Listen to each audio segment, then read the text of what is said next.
So I'm going to work with our opening stuff, normal stuff, and then maybe a moment, call you up. See if we get that.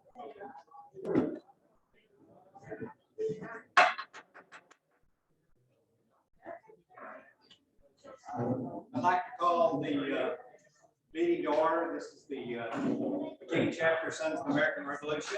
Thank you all for coming tonight. I think we're going to have a good program. I know we're going to have a good program tonight, especially. I chatted with our speaker a little bit.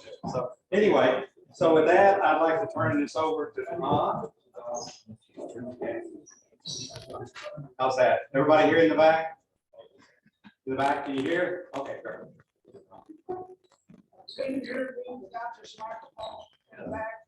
But I need a Zoom guys. Zoom guys. The Zoom guys. The Zoom guys. The Zoom guys. Okay, I'll do my best. Okay.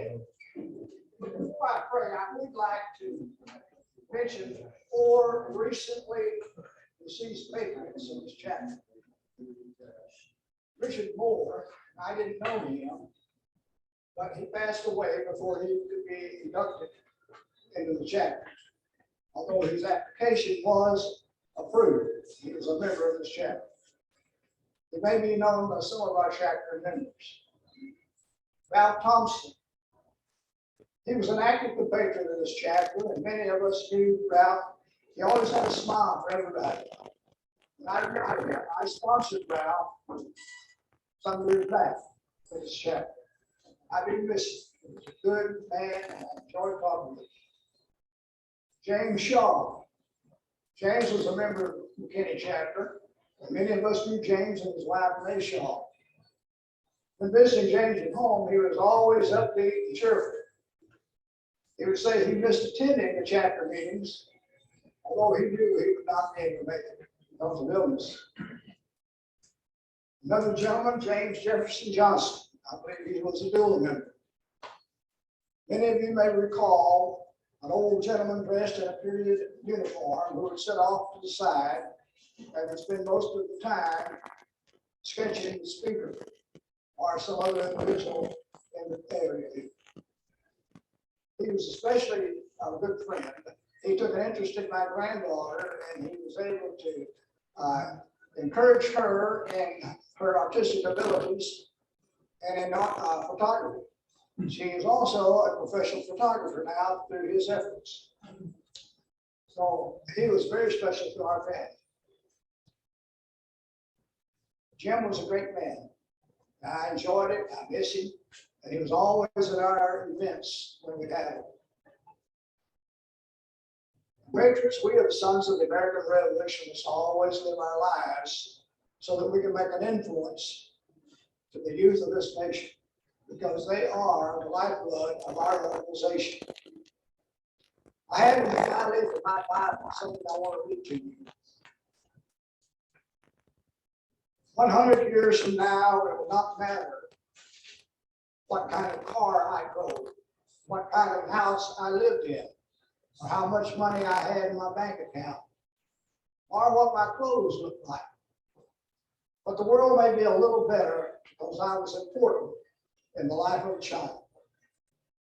I think we as patriots have an obligation to the youth of our nation. We need to sponsor them, we need to help them and encourage them in every aspect. So I wonder if we might have a moment of silent prayer in memory of those important compatriots of this chapter. And after that, I will open the room. Let's bow our heads.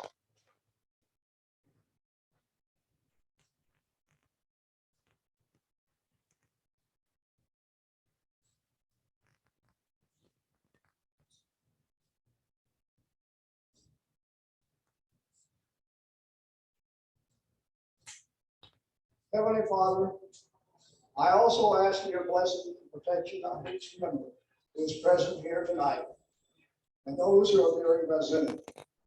I ask that you protect them all from the damaging effects of the COVID and the various strains of this plague. I pray that you will keep them under your divine protection. Almighty Father, I thank you for the officers in this chapter and work that they have done in the chapter that you did exposure to the surrounding area. Father, I ask that you give each one the guidance of your Holy Spirit, that they might handle the meeting and business affairs of the chapter. Grant to them the wisdom to know and to do your will through Jesus Christ our Lord.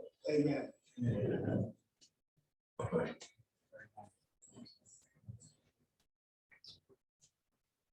Okay. Next up, our pledge of allegiance to the United States flag. Nathan, would you lead us in that, please? Please join me in our pledge of allegiance to the United States flag. I pledge allegiance to the flag of the United States of America and to the republic for which it stands, one nation, under God, indivisible, with liberty and justice for all. Okay. And Mark, would you lead us in the pledge to the Texas flag? Yes, please join me in the pledge to the Texas flag. Honor the Texas flag. I pledge allegiance to thee, Texas, one state, under God, one indivisible. Voss, would you lead us in the pledge to the We, descendants of the heroes of the American Revolution, who by their sacrifices established the United States of America, reaffirm our faith in the principles of liberty and our constitutional republic, and solemnly declare to defend them against every Okay, thanks. Y'all can get seated. First, does everybody have a agenda? Judy. Right there. There you go. Anyone else need an agenda? Yes. Okay. Oh, behind, oh. I messed up. Oh my gosh. Well, I didn't do my job very well there. Okay, let's have some self-introductions here. Bill, I'll start with you. If you'd like to introduce yourself. Okay, Bill Taylor from Frisco. John Ray, planning check.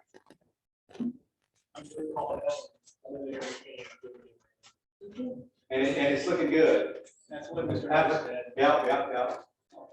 Here at McKinney chapter. Mark McCraw, McKinney chapter. I'm here with my lovely wife Piper and my daughters Quinn and Ellie.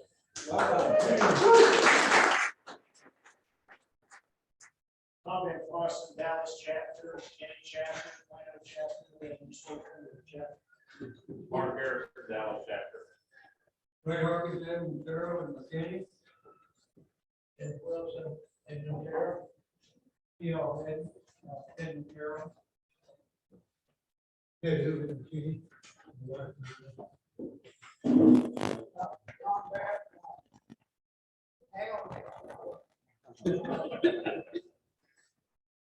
McKinney will work.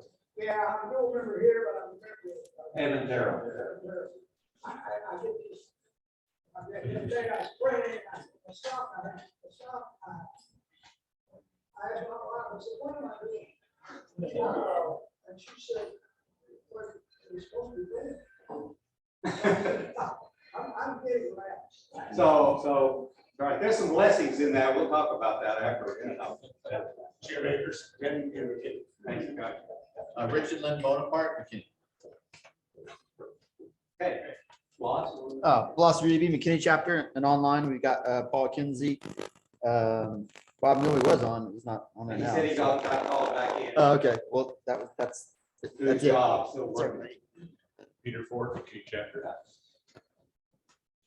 I'm Pete McClellan, McKinney chapter. Nathan White, McKinney chapter, and Wanda. McKinney chapter. Speaking. I'll take care of it. You're gonna take care of that. I'll take care of it. So we've been around the room then, right? All right, good. Well, let's see here. Well, so without any further ado, I'm going to turn this over to Nathan White, who will introduce our speaker this evening.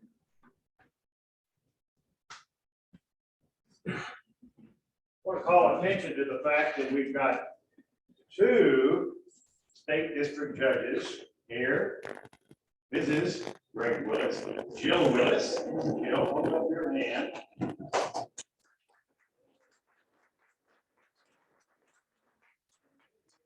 is Mark McCall, Piper McCall. District Judge. And of course, our speaker this evening is our district attorney, former county court of law judge, district attorney for the last several years for Collin County, and we're delighted to have him. I'm pleased to introduce Greg because he's doing a wonderful job as our district attorney, and he's been recognized not only in the county but in the state for a variety of things that I will mention. He practiced law, of course, for several years and was recognized as a Texas super lawyer.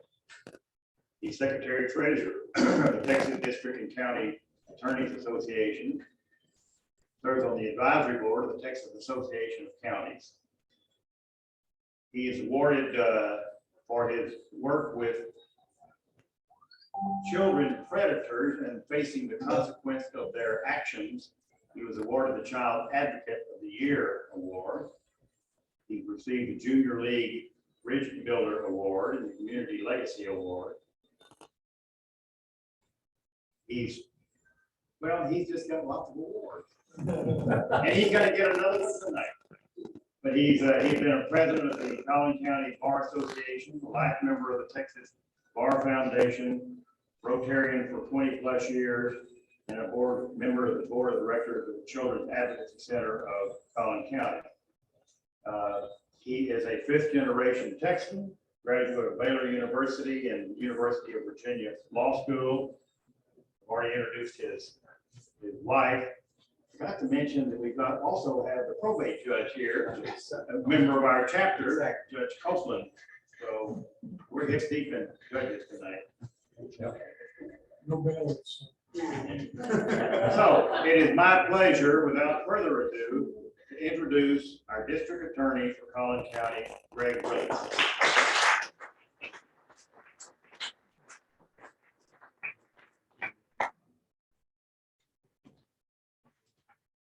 Thank you very much, Judge. Appreciate it very much. I want all of you to know that both Judge White and Judge Copeland were significant figures in my growing up years as an attorney. Judge Copeland, before he was a probate judge, was which is called regular judge, heard civil and criminal matters. And I had left the downtown law firm, and I put a lot of pressure on myself. Really wanted to do well. I had my first trial coming up, and the jury panel is about to come in, and I went up there to the judge. And I said, Judge, I'm really sorry, but I have got to go to the bathroom. I cannot face this without going to the bathroom. As he always, just such a kind man, and the jury panel started coming in, and he said, well, ladies and gentlemen, the court has a few matters it needs to take care of, so we'll catch you in about 10 minutes. And I'll never forget that act of kindness. That's one of a million that you've extended to so many people. But I really did appreciate that. He was painful in other ways as well. And then when I became a felony prosecutor, I really enjoyed. I don't know that Judge White enjoyed it, but I really enjoyed being a felony prosecutor in Judge White's court. He was, as Judge Copeland was, Judge White was just a great judge, and still is. He still visits sometimes in my wife's court, right? And so he just keeps on going. Anyway, I just want to just say thank you, Weldon, Nathan. Thank you very much for the kindness you've shown to me, and appreciate that very much. So can we hear it for Weldon, Nathan?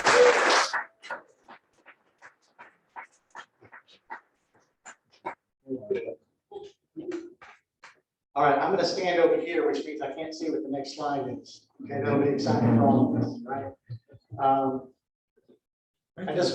What's that? Thank you. Yes, I just want to say, I truly love working for you, and it means a lot to me to have the opportunity. I'm in my 12th year serving as your DA. And what is my job? My personal mission is to make life better, safer, and freer for you and your families. So if we can do that, then I'm on cloud nine. So that's what I love doing. Let's see, Tom? Yeah, Tom, you may not have known, or you might have known that April, this month, is Child Abuse Prevention Month. So there's some people in my office that I wish you could meet, wish you could sit down with them, because you can see what kind of dedicated public servants they are, and what a great ethical compass they have, and how devoted they are to making the community safer and better. But kind of in honor of Child Abuse Prevention Month, even though it's not the most pleasant thing, Tom, you were talking about how important it is to make a difference in the life of a child. And so tell you what, there are children to be protecting out there, and we're just going to run through quickly some of them, all right, just to give you a flavor.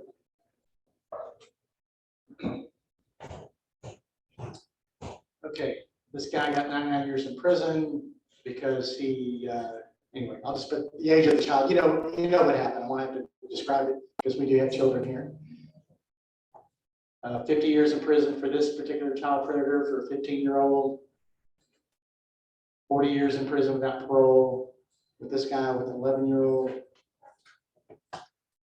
Life in prison for this guy with a 9-year-old. 40 years no parole with this guy with an 8-year-old. These are all recent cases. There's this guy got an 8-year-old, 11-year-old, and possibly others. I'll play a clip, I think, next on this guy. We'll see how the sound works. Oh, that's coming in a minute. This guy, this was just last week. Got life in prison. He had aggravated sexual assault with a child in Dallas County, went to prison, got out. He became close to 2 different families, one in McKinney, one in Farmers Branch, molested a child in each of these families. And so he's a 3-time loser, and the jury said, no more, life in prison for you. You can't touch another child. So we're grateful for that.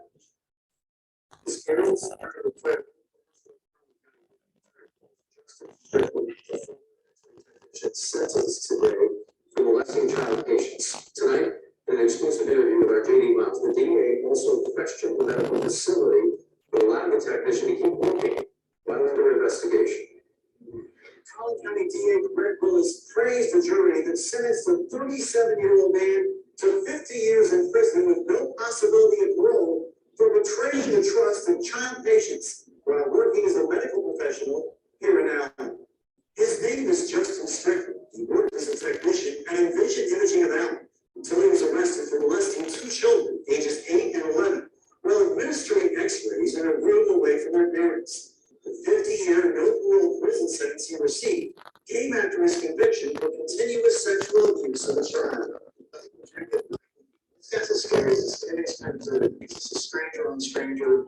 He was using the mantle of being a medical professional, so no one would suspect him. Collin County District Attorney Greg Willis says the predator may be locked up, but there are still questions about why the imaging center allowed Strickland to return to his job while he was under investigation for sexually abusing the 8-year-old. That's when he molested his second victim. I mean, I understand that people need skilled labor. Okay, I'm going to go ahead and pass on.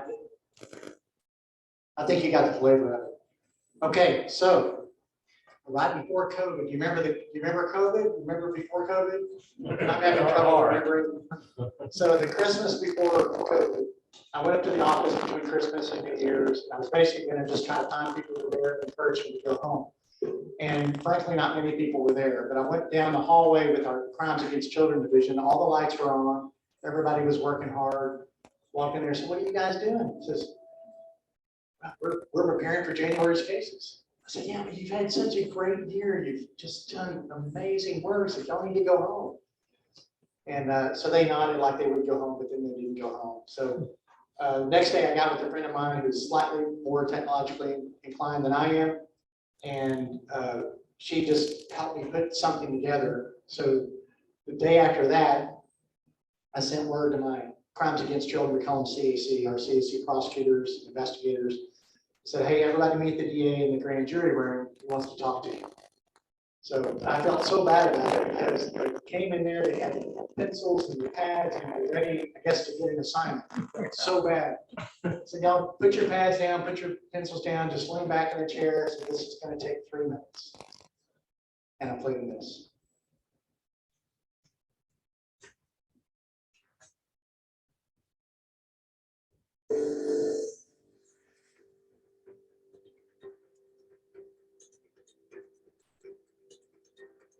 Can y'all read that? Or do you want me to read it?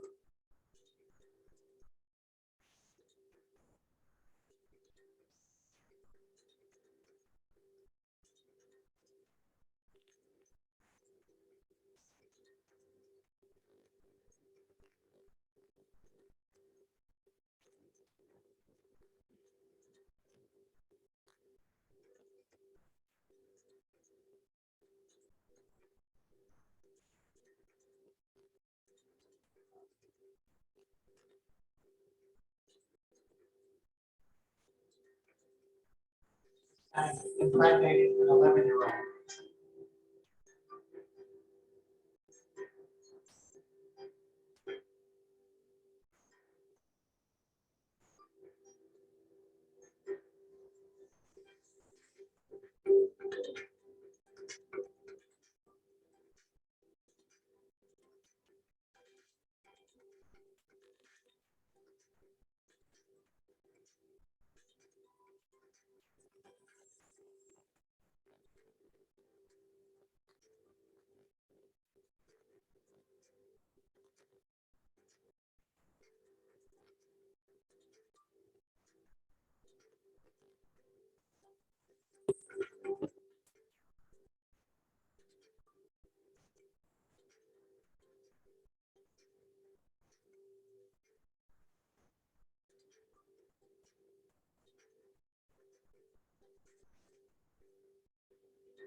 Ourselves dies with us, the others in the world is and remains immortal.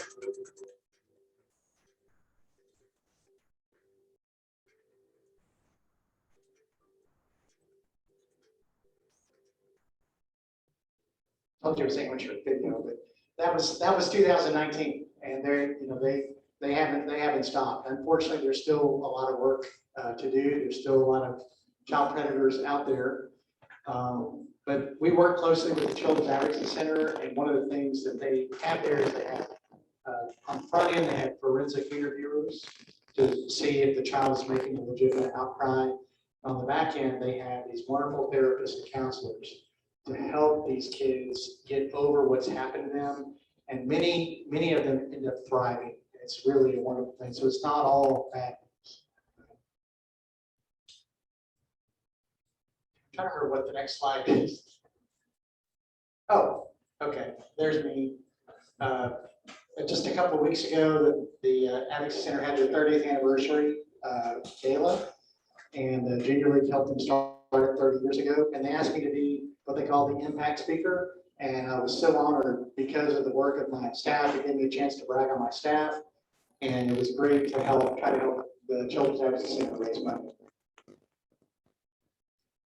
Okay, where do our cases come from?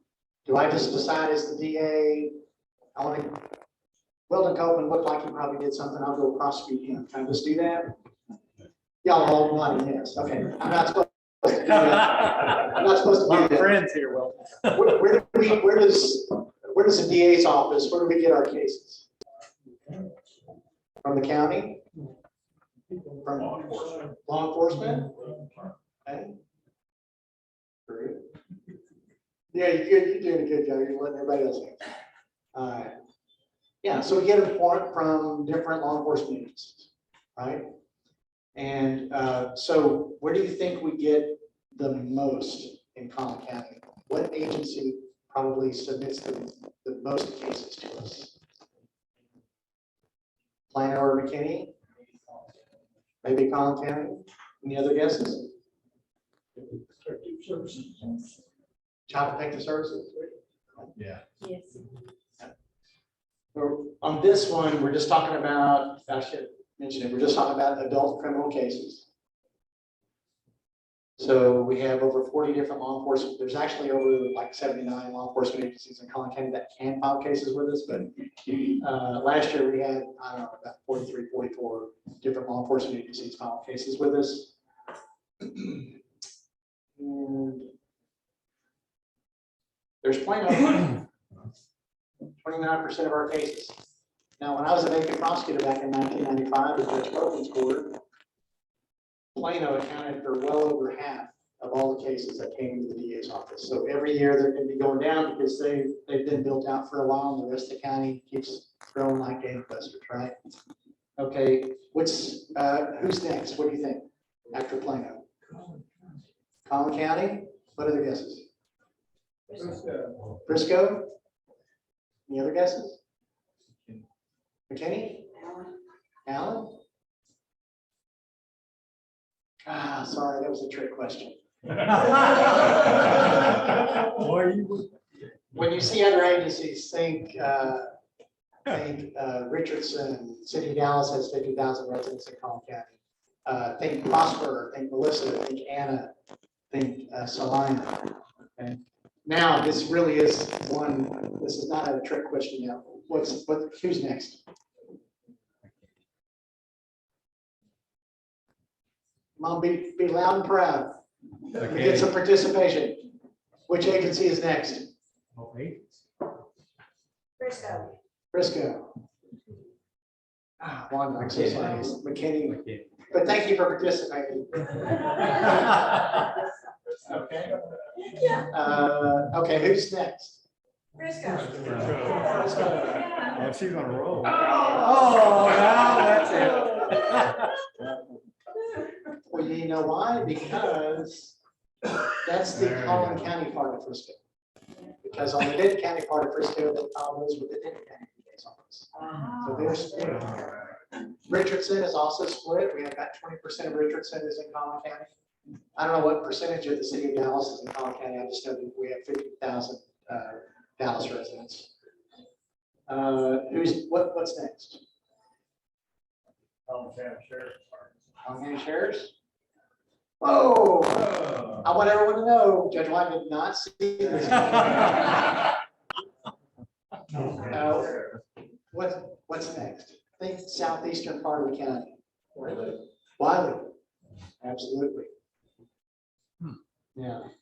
This other one is a little bit different, but it's still a law enforcement agency. Any more guesses?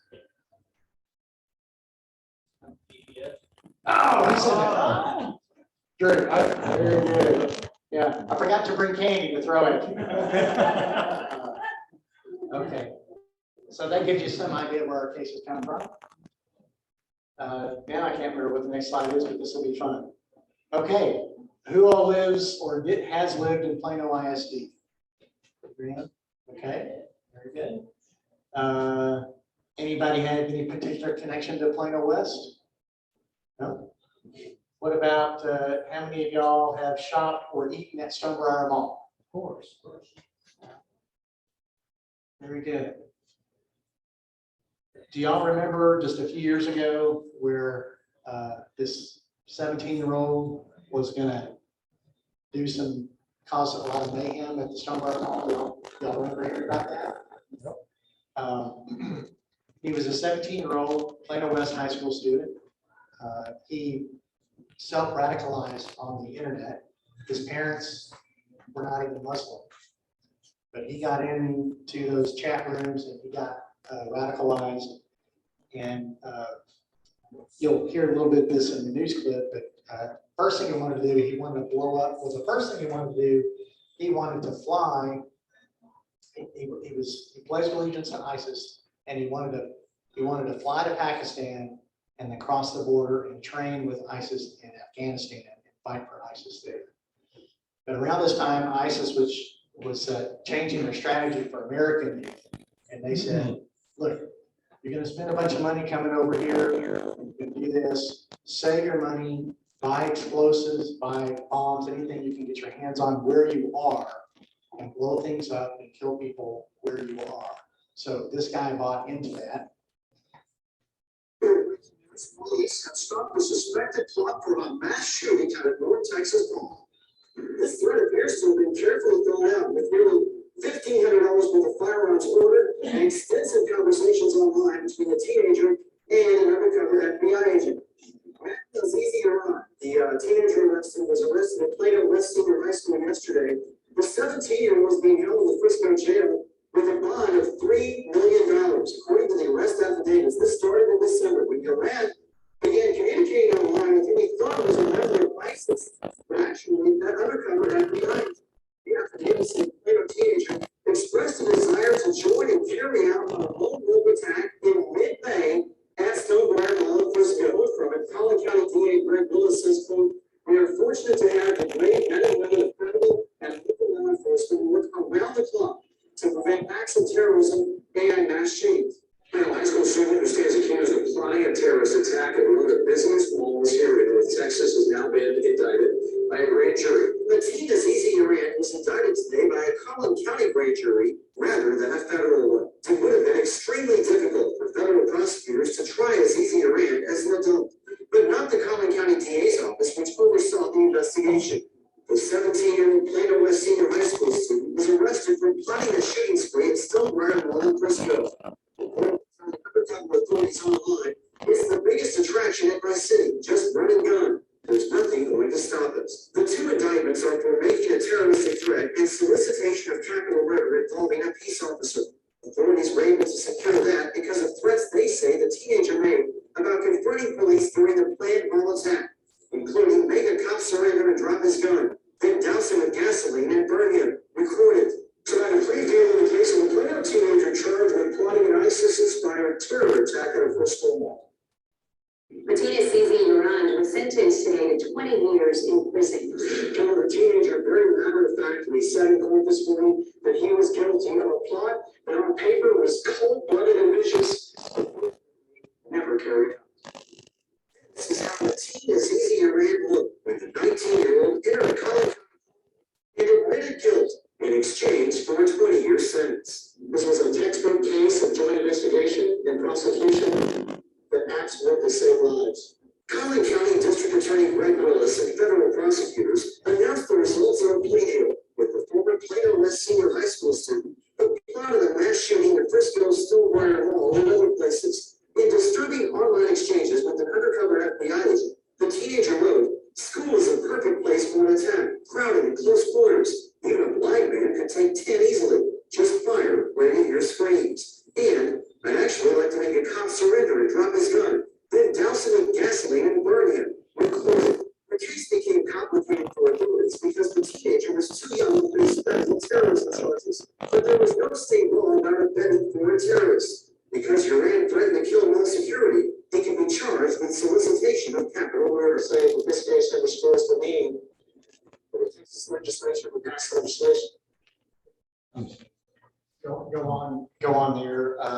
We just talked about Texas doesn't have what they call a terrorist support statute. Most of the other big states in the country do, like New York, California, Michigan, Florida, and Texas didn't have that. So we had to get really creative on what we could charge him with, because the most the feds could do with them is probably hold them a maximum of 5 years, and it probably wouldn't have been that. And this guy was just really cold-blooded. When the Joint Terrorism Task Force first began engaging him in this chat room, they thought he's just a kid, so they kind of pulled back. They thought, he's just going through a phase. But then they saw him aggressively engaging other bad guys, so then they re-engaged so that nothing bad would happen. And he was planning to do this at the end of Ramadan, because he speculated that at the end of Ramadan, no true Muslims would be in the theater because they'd be breaking their fast. And so everybody that would be running out of the theater would be an infidel, and they would just shoot them there. So pretty cold-blooded. We really had everything thought out. How many of y'all have seen this sign on Highway 75?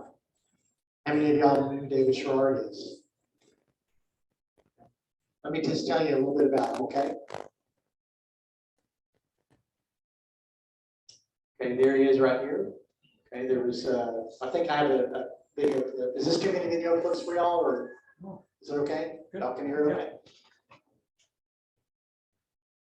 Everybody know that we're joining you with sniper hunting police officers. That is how prosecutors describe the man on trial for killing Richardson police officer David Sherrard. So this is JD Miles getting us underway this afternoon live at the Collin County Courthouse. This is day number 1 of Brandon D. McCall's capital murder trial. Take us inside, JD. The jury got to see today what we expect to be the most dramatic evidence during this trial. That is the body cam videos from officers, including David Sherrard's audio, which we can all hear in the courtroom, documented the fallen officer's last words, which were, "I got hit." The video the jury saw captured what prosecutors call an ambush. Being hunted is how Richardson police officer Brian Alcorn described being trapped inside an apartment while taking gunfire that had already fatally wounded Officer David Sherrard.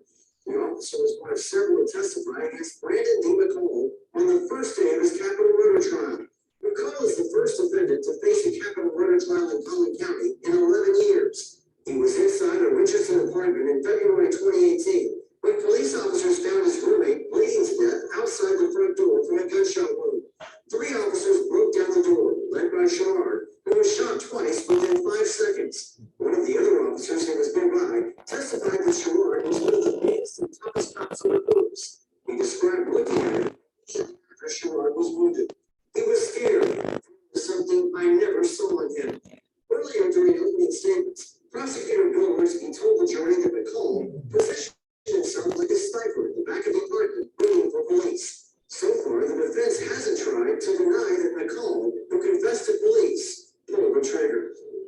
The defense has suggested during cross-examinations that these officers should not have broken down the door to confront what they call a suicidal man. But those officers responded that they didn't know who was behind the door, and that they made forced entry because there was blood on the door, and they feared there were more murder victims inside. Live in McKinney, JD Miles, CBS 11. JD, thank you so much. Bishop. All right, did y'all get an idea about what happened that night when he was murdered? He's the first one through the door. They try to get the guy inside, the guy who got the Brandon D. McCall guy. He's inside the apartment. He won't communicate with anyone.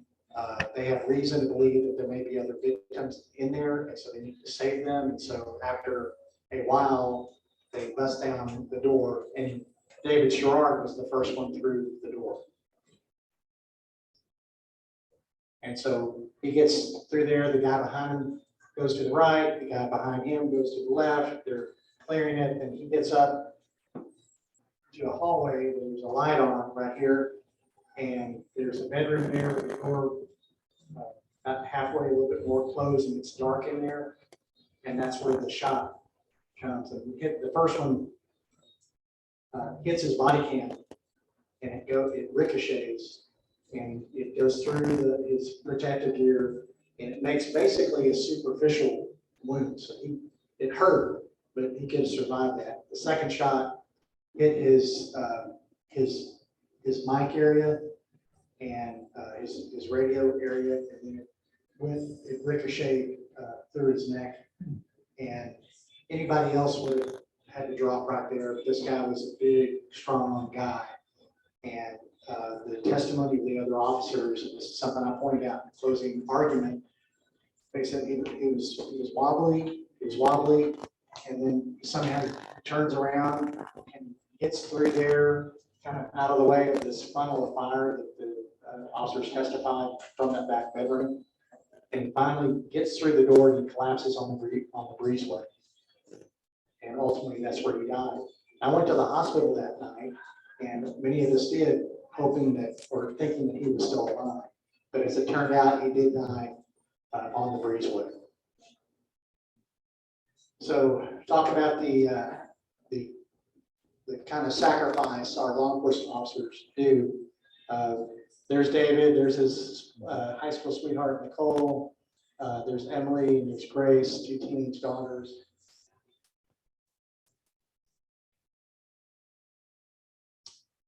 And the trial is fellow officers described him as big, strong, brave, fun, and funny.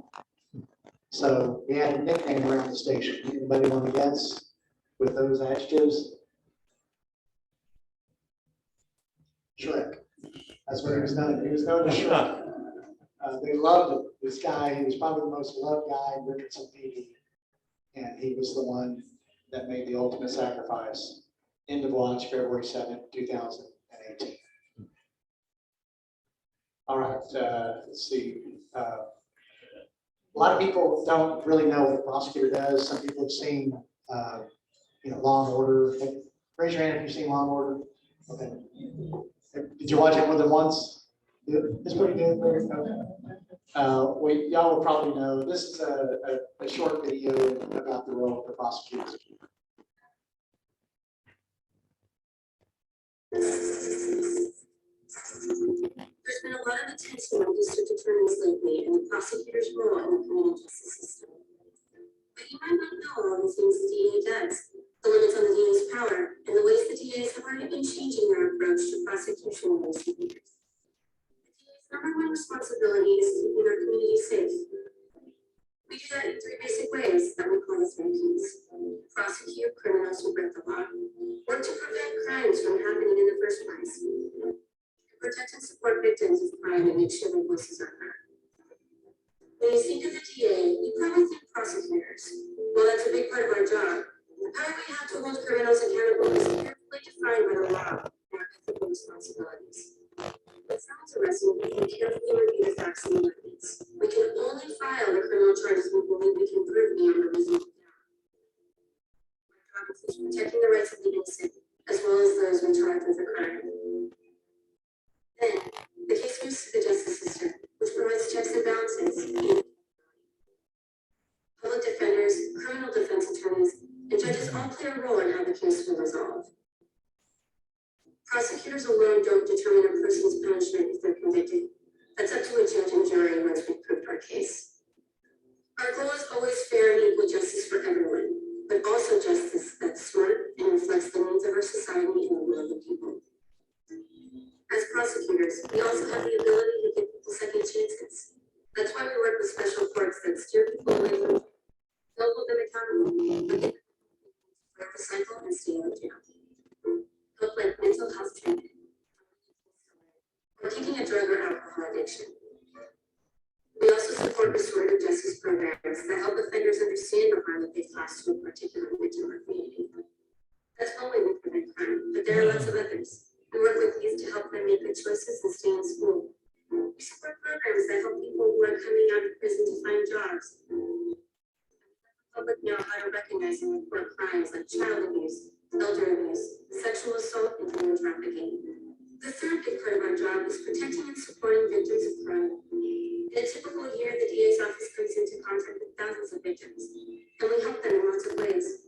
We help get them emotional support for the trauma they suffer from having a child or the emotional pain from finding a friend.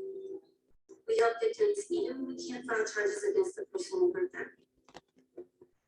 Sometimes we use therapy dogs to help them testify in court and tell their story. We do all of this on behalf of you. We embrace reform, but we'll always work to ensure change happens in a way that continues to keep our neighborhoods and you safe. And we're accountable to you and to the laws in every state across the nation.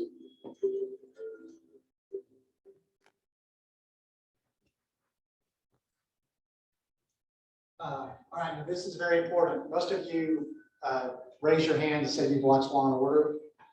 You remember on a lot of Law and Order episodes, there's often a lineup, right? And sometimes there's procedural issues as to whether or not a lineup is legally permissible, right? Judges, would y'all agree with that? Okay.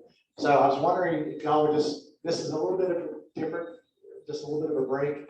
But if could y'all look at this lineup and tell me if you think it passes legal muster? Are you ready? Yep.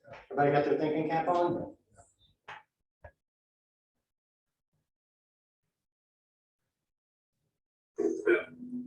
I was holding him up and stormed against his face, but I heard him singing along to the music of the bar. Do you remember what you said? He was that song, I Want It That Way. Thanks for your voice. Okay. Everyone, this song will that way.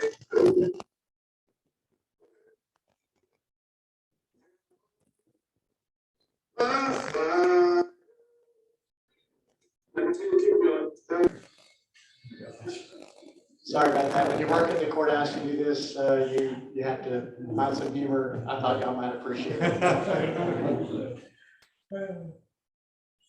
All right, I think I'm gonna be out of time for that. Let me.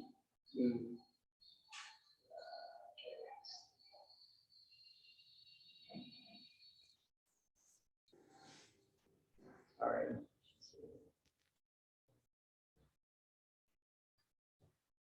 This is the guy that got life in prison because he had this, he never seemed to have the ability to get a good job, but he somehow had the ability to charm women. And then once they fell in love with him, they would support him, and then he would abuse them. And, there's my two prosecutors, there's the main victim in this case, and then happy ending, life in prison for this guy. Because if he's out, he's hurting a woman, and you just can't have that. One thing I thought was interesting, the girl in the middle of the picture, her name was Caroline, which we have down in Caroline. And she really had only one possession that she really, really loved, and it was her pet turtle that she got when she was a little girl, and she had kept it. Well, the bad guy knew that she loved this turtle, and so he was beating her with a golf club, and he was tying her up with an extension cord, and he was sexually assaulting her with the handle end of the knife, and just all sorts. I could even tell you more. But while she was still conscious, he got Franklin, that was his name. He got Franklin out, and he started beating Franklin with the golf club. And you can see a little bit of the pivot right there. So then he took her and he fled to a family member's house several miles away. And for 3 days, they hid up in the attic. And when authorities tracked him down, so he had prevented her from getting, she was, I forgot to say, she's 7.5 months pregnant. He had prevented her from getting into medical care after he had beat her like that. But what he had done is he really, really wanted to, he was just such a vicious, mean person. He wanted her to see Franklin get hurt. There was one thing she loved in this world was Franklin. So when the authorities got there, Franklin was in the trash can. They thought he was dead. They didn't know what to do. They never come upon the crime scene with the turtle in it.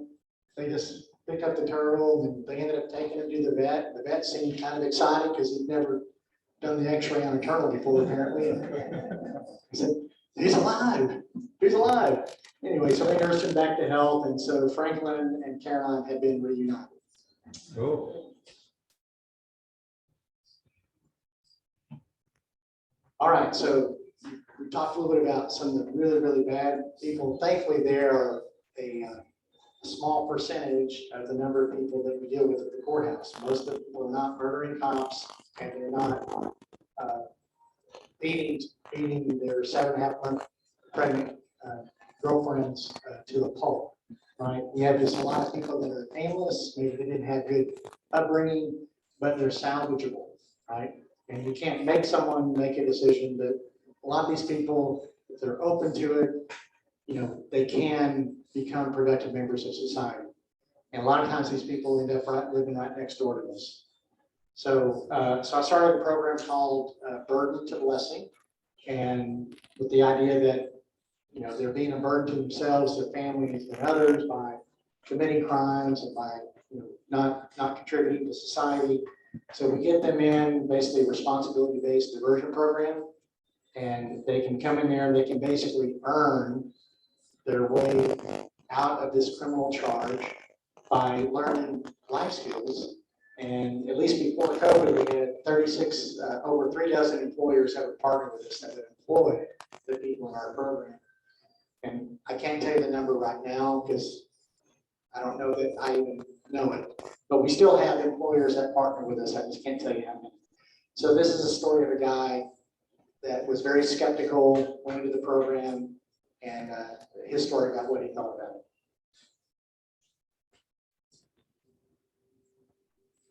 I was going through a really rough time when I was arrested.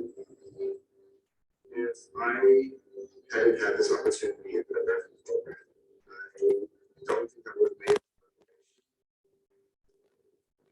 St. Travis taught me. So in the first place, I feel like the US legal system has become trying to catch criminals, not trying to help people. That version program focuses more on building me as a person compared to trying to catch me doing something again. And not only gives you a chance to start over with that clean slate, but it teaches you so that you are able to re-enter in society as a productive member and as someone who's viewed not as a criminal, but just as another person. Was told about the program by my attorney. I really thought it was too good to be true. And I feel the record. So, okay, like, were they going to ask my credit card information, my social security number, because this is a scam? Once I got into the program, it just blew my mind. It was life changing. Trusted and appreciated. I have repaired relationships with my family, I'm engaged, and living with the woman of my dreams. I wanted a clean record, and that was all that I cared to get at the time, but it's given me so much more than I could ask for. I love who I am because of what this program has taught me. It has led me to somewhere I'm not sure I ever would have gotten without it. It's a once in a lifetime opportunity to start the way that I did and to stay the way I was by this program. If you're even thinking about doing this program, give it everything you've got because it will change your life. It is not something that you want to miss out on, and it's the reason I am doing it today.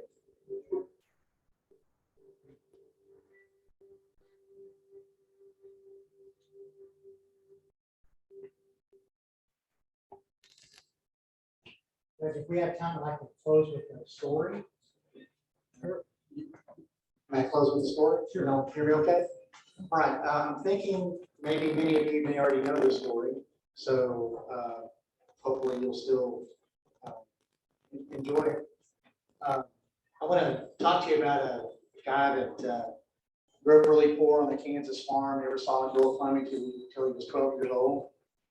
But he ended up doing well in school, got admitted to the United States Naval Academy, and then did well there. They put him on the jet fighter pilot path. And by the time we meet Charlie in this story, he has flown 74 successful combat missions over Vietnam. They said, Charlie, you got one more to do, you can go home. And he's so excited. You can just almost just feel the breath of America in his lungs. But he did have the final mission. So that 75th mission was his final mission, but not in the way that he had hoped, because his plane was hit by a surface-to-air missile. As his plane began to incinerate, thankfully, Charlie was able to eject from his cockpit and to parachute down safely, albeit into enemy hands. There they captured him, they tortured him, they imprisoned him in an 8-foot by 8-foot cell. And for the next 2,103 days, almost 6 years, Charlie Plum served as a POW in one of the most infamous prison camps of all time, the Hanoi Hilton. You'll remember that as where John McCain was, Admiral Stockdale, our own Congressman Sam Johnson. A brutal, brutal place where they starved and tortured the prisoners. And a lot of people died, but thankfully, Charlie survived. He was able to return home to the good old USA. Now I want you to fast forward many years later. Charlie's having lunch with his wife at a restaurant. seemingly out of nowhere, this man shovels up to him. "You're Charlie Plum! You're Charlie Plum! You flew jet fighters off aircraft carrier Kitty Hawk, and you were shot down." But Charlie just looked up at him and said, "Well, everything you just said is true, but how on earth did you know that?" Kind of straightened his jacket and said, "Because, sir, I packed your parachute." The cat kind of got Charlie's tongue. He was filled with surprise and gratitude, but there was nothing coming out of his mouth. Just kind of a long, awkward, very pregnant pause. And finally, the man just stuck out his hand, grabbed Charlie's hand, and said, "Well, sir, I guess it worked." By this time, Charlie found his voice again. He says, I can't believe it. Let me tell you everything you made possible. Let me introduce you to my wife." But you know what? The man would hear nothing of it. He said, "Sir, I'm just glad you made it home." He turned around and he walked out. Well, that night, Charlie couldn't sleep. He was tossing and turning in his bed. Couldn't get this image out of his mind of this scrawny teenage sailor with his Dixie hat, bib in the back, bell-bottom trousers. Down deep, deep in the belly of the aircraft carrier, at a long wooden table, he's packing one parachute after another, literally holding in his hands the fate of these pilots he didn't even know. There's thousands of people on aircraft carrier, but because he did, Charlie lived to survive, to help his fellow POWs. He lived to survive, to return home to the good old US of A, be a blessing here. Now, just like what you were saying earlier, about making a difference in the life of a child. Each one of you have spent your life packing parachutes for other people, and you're still doing it today. And I salute you tonight. I'm proud to be in America where you are, that you love America, and that because of you, the sacrifices you've made, everybody else is better off. And I just want to thank you. I want to say, don't lose hope. Keep packing those parachutes, because believe me, there's a lot of kids out there who, one moment flying safely through their childhood journey, they get shot down by a predator, and they're gonna, they're free falling, right? They need you and people like you to give them parachutes for a safe landing. So thank you for having me tonight. Judge, I feel like I've gone over my time. I'm happy to answer questions. No problem. What's that? I said, no problem. Anyway, but thank you so much for having me tonight. It's been a pleasure.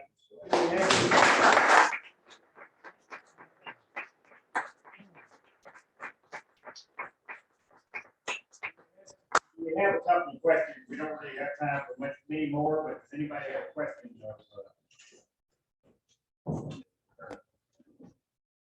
How many people do you have? The question is how many people I have on my staff. I have, I think, 80 prosecutors, and we have about a total of, we have 26 police officers and a total of 140 people in the office. So that's the county grows, so does the staff. yes, sir. Yes, sir.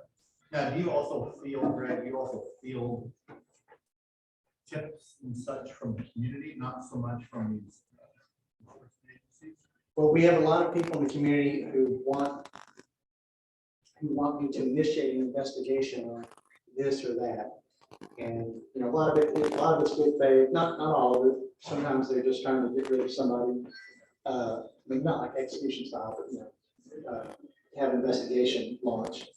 But what we do is we say, hey, you live in Frisco. Let's set you up with the Frisco detective that does this type of thing. So we just try to facilitate.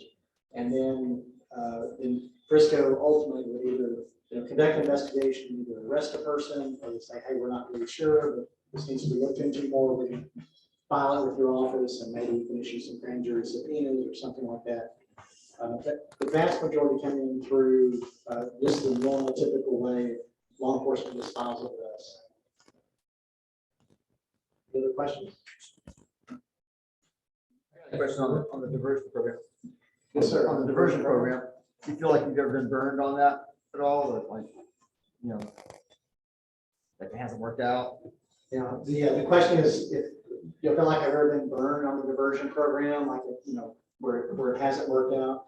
The people, kind of yes and no, the people that I allow into that program are people that would normally get probation anyway, so they're gonna be out amongst everyone.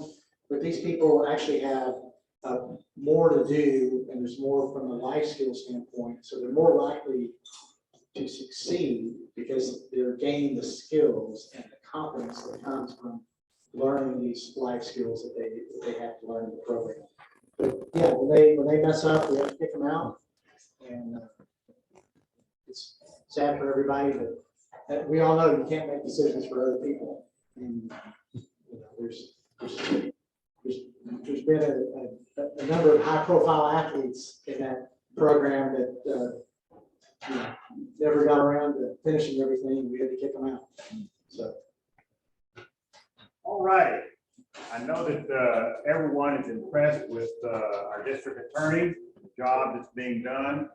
And on behalf of the Sons of the American Revolution, it's my pleasure, Tom, come join us up here, to present you Greg Willis, District Attorney of Collin County, Texas, the Law Enforcement Commendation Medal from the Sons of the American Revolution.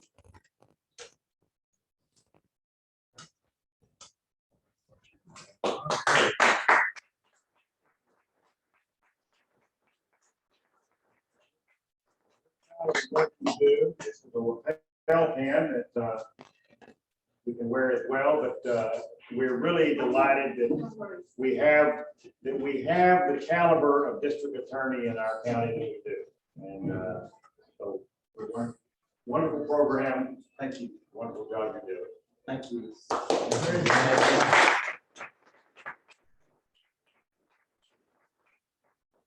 Very much my honor to do it for you. Thank you for the opportunity.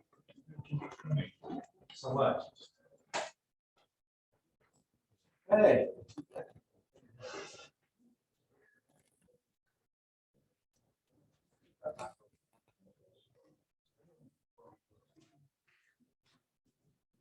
Over there. Oh, down. That's it. That's it.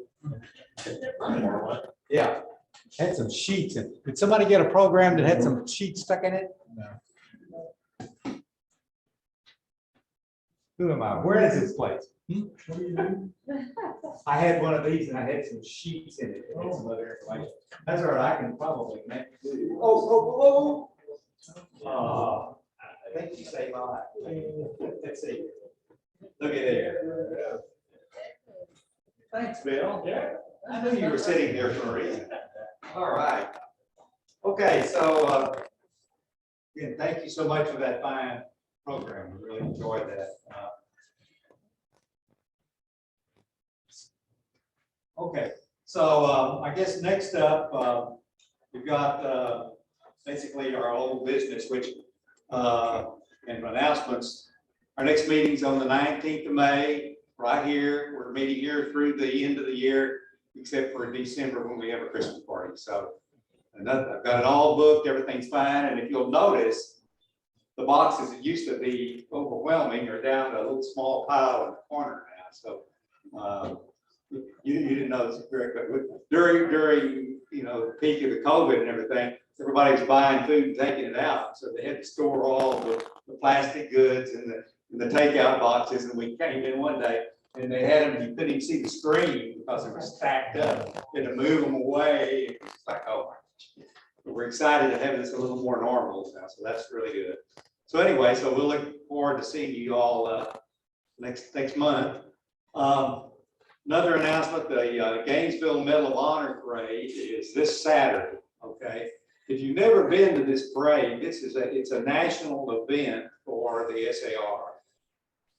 Correct in saying that, right? Guys in the back corner. Okay, got it. Okay. And we just recently, within the last 2 years, just 1 year in, What did it get? 2 years it's been, yeah, okay, it's been that.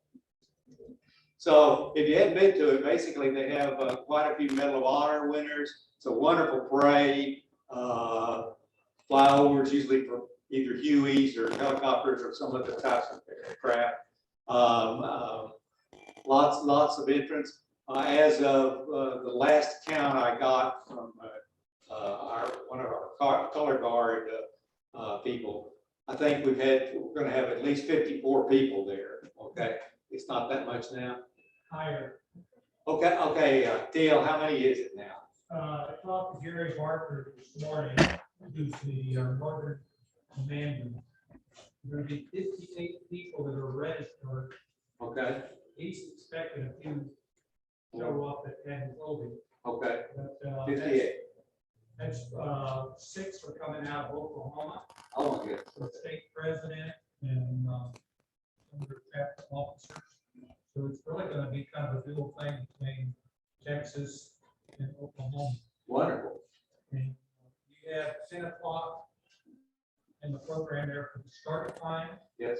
Gary would like all the color guard members to muster by 9 o'clock. Right. And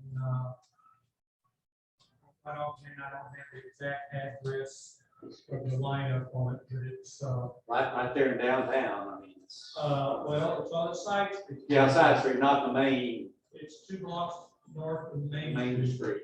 in California Street. Right. But if you email Gary, he'll give you the address on it. Right. So the exciting point for the rest of you guys is that we all get dressed up. See, we have our rifles, our swords. We have lots of flags and all that sort of thing, and we go marching around. See, and there's going to be a whole bunch of us. So if you ever wanted to get some really good pictures on some guys, this is a good time to do it. It is an outstanding event, by the way. I did it last year. This is my first year doing it. And, I was very impressed with the event, the caliber of the event and everything. So if you don't mind driving about an hour or a little more up to Gainesville, it's well worth your while to see that parade. So like I said, do you know how many Medal of Honor winners are going to be? 7. 7 Medal of Honor winners. Yeah, they came in. Yes, they did. Right, so it'll be, The point of contact and where everything starts at for SAR 101 Broadway. It's First United Bank. yeah, okay, 101 Broadway. But if you're just coming to watch the parade, you just find a spot on the main street there, you know. So it's a great event anyway. So keep that in mind. And like I said, there'll be a lot of guys in some really cool outfits there. Okay. The new business, I'm going to make a request out for nominations for the office of treasurer. As Don Babs mentioned to you, most all of you knew it because I put information out. We did lose our treasurer. He passed away. And so right now, Mark was gracious enough to take the job here for a little while, but he's also got another job he has to do for us. And he also is a really busy guy. Anyway, so I'm looking for somebody that can do that. It's not, we've got, Pete's been a treasurer. It's not an overwhelming job, is it, Pete? You can balance a checkbook. Yeah, yeah, and we don't, as you'll find out in a few minutes, we're not that flush with money to where you got to worry about, not sleeping well at night because you're responsible for all this money. So anyway, so we're looking for someone to volunteer to do that. If I don't get to volunteer here within a reasonable time, I'm going to start shaming people and see if I can get somebody to do this, the relief mark of that duty. So anyway, so keep that in mind. And if you'd like to take on a little job, it would really help out the chapter a lot. It doesn't, like I said, it does not require an awful lot of your time. This is the job for you. Okay. So let's see. Next up, new business. Oh, yeah, I got that in there. Treasurer. Okay, the minutes. We were running a little late, so we didn't get them onto the website yet. David Kinsey has been putting those onto our website for review. But we didn't quite get them to him in time, and I don't know, he was over in, can't remember whether he went to Paris or where he was anyway, but he's a pilot, so he's coming back in late tonight. So we'll approve those at the next meeting along with the next month's meeting. Okay, next we got the treasurer's report, Mark. Yes, currently we have $5,148.13 in the account. We have one outstanding check to the award recipient from last month for $100. So the current net funds available are $5,048.13. And I'll turn to the treasurer's report today to our president Tom and to our secretary. All right. Motion to accept the report. Do I hear a motion to accept the report? The neighbors. Oh, you made the motion. All right. He's our sergeant at arms. He keeps me straight. You notice how big he is. You don't want to cross this guy. I'll second that motion. Okay, we have a second. Do we have any? You just got a second? Yeah. And do we have any discussion? Any discussion? Hearing none. All those in favor, raise your hand. Opposed? Okay, passes. Right. Thanks again, Mark, for taking this on. I know you're quite busy with everything going on with you and your family and et cetera. I meant to tell her, I meant to ask your daughter how she does all that gymnastics. Y'all haven't never seen what his daughter does. It's like she won first place in one and 2nd place in the other, two other. Yes, yeah, she Give us a got quick all- rundown. Yeah, she got I should know, she got some first place at some national event last year, and then in state this year got first place, so we're really proud of her. I mean, she goes running and starts jumping and starts flipping, and it's just like, and it just keeps going on and on and on. You think, how does anybody even do that? I had trouble walking, and it's just like, just outstanding. I know you're very proud of it, really. So anyway, but then of course him and his wife also has, they have to earn some money too. Once they're all right, so he's a pretty busy guy. Okay, so let's see here. So got that one done, and then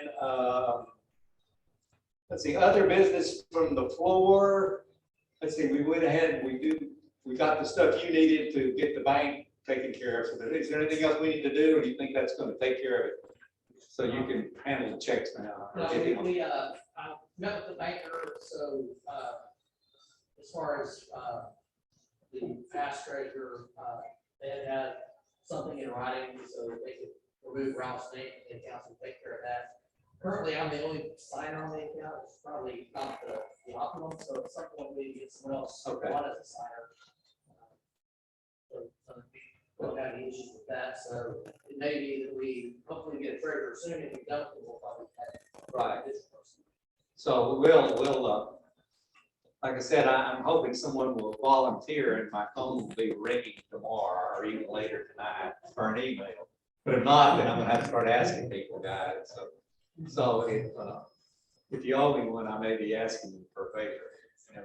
Okay.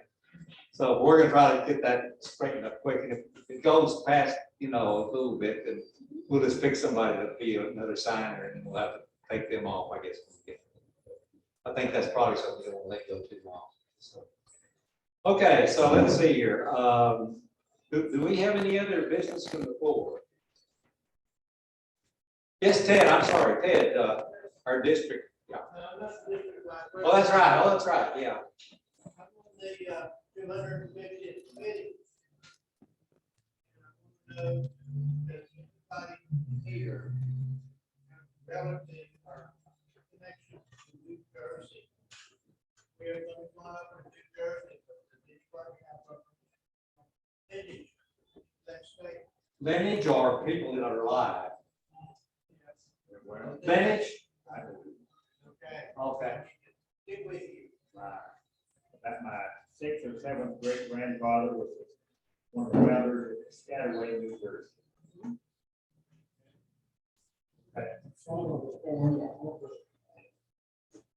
We're trying to, Are you looking for patriots, lineage to a patriot in New Jersey? yeah. Okay. Is it? So Nathan, is he a lineage to a patriot in New Jersey? Or was he? I don't know. I will say this, those of you who are familiar with the hereditary blue book, Yes. one of the oldest living societies in America, called the Jersey Blues. Okay.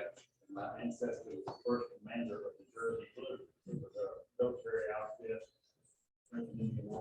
Assumed it was earlier than that, colonial war, because we're talking 1600.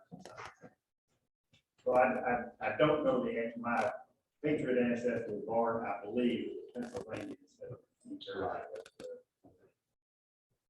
Okay, I tell you what, Ted, I will send out, you're looking for someone that has lineage to a patriot that's in New Jersey, right?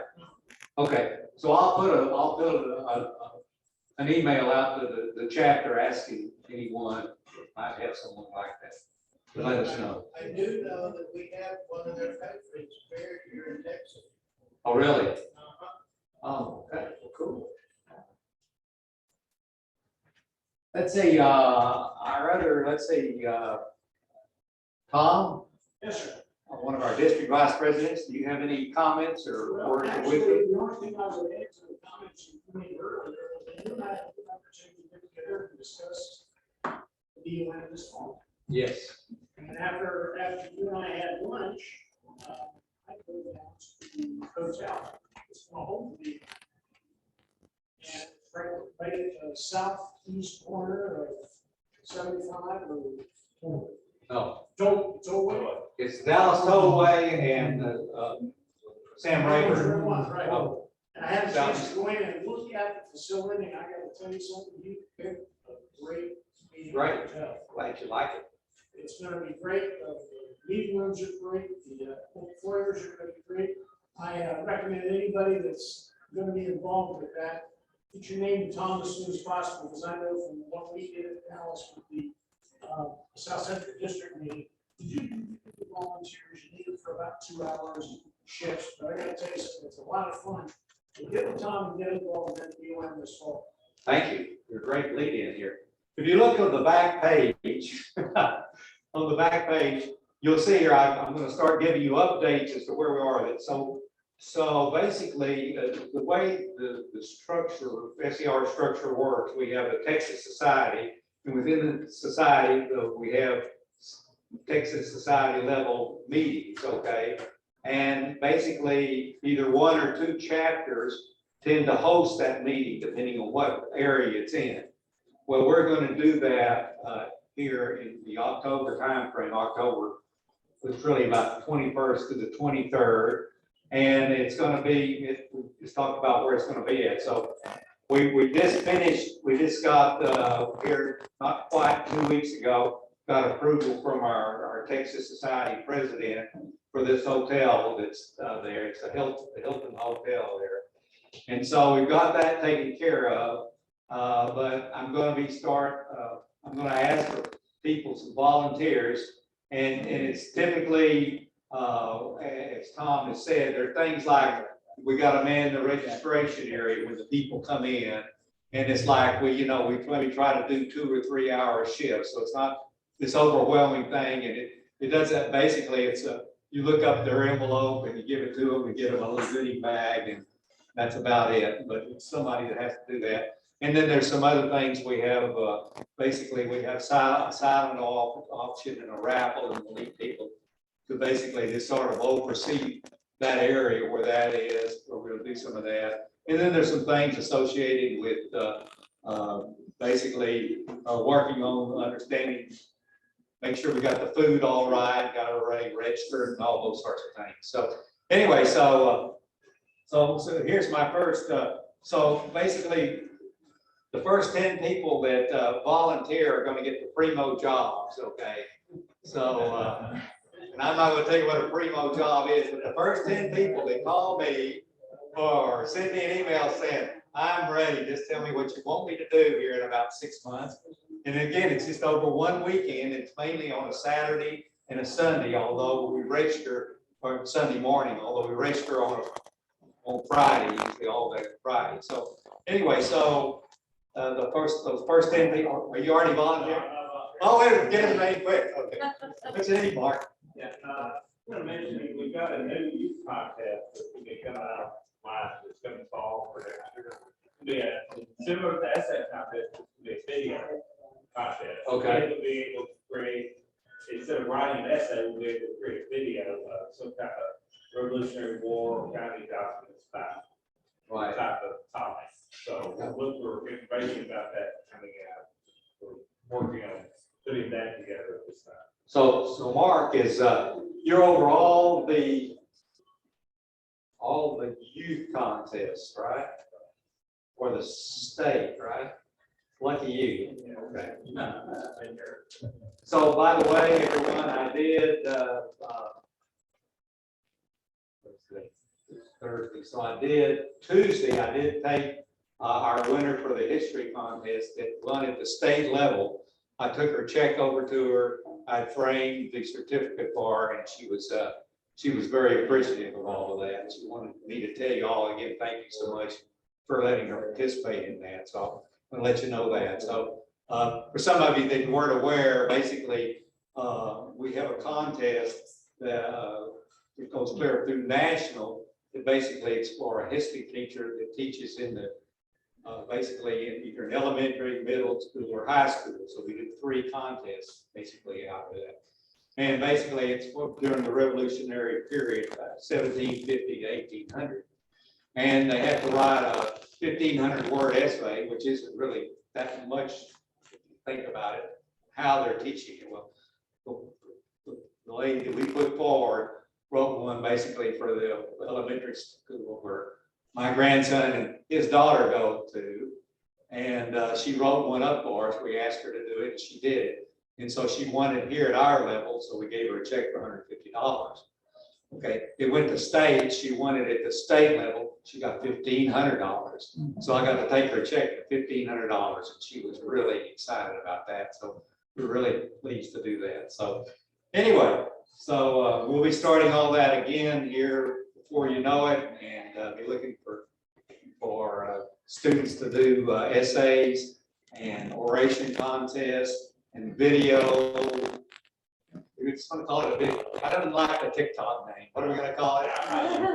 They kept calling it TikTok at the state meeting. It's like, oh, please don't do that. What did you call it? Okay. All right. Okay. Cool.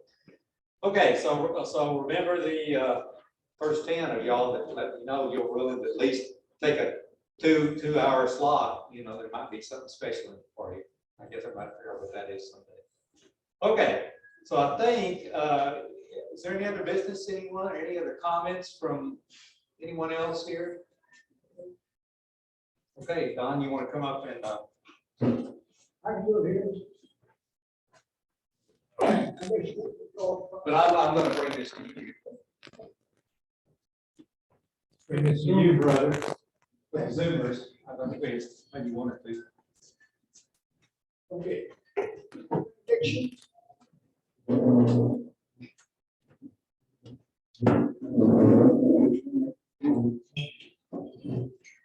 God of all grace, who hath called us into his eternal glory by Jesus Christ, make you perfect, establish and strengthen you, and to him be glory and dominion forever and ever. Amen. And invocation, that's in your booklet there. I'll leave that one. Until we meet again, let us remember our obligations to our forefathers who gave us our Constitution, the Bill of Rights, and the Supreme Court, and a nation of free men. Okay, thank you all for coming, and we'll see you again next month.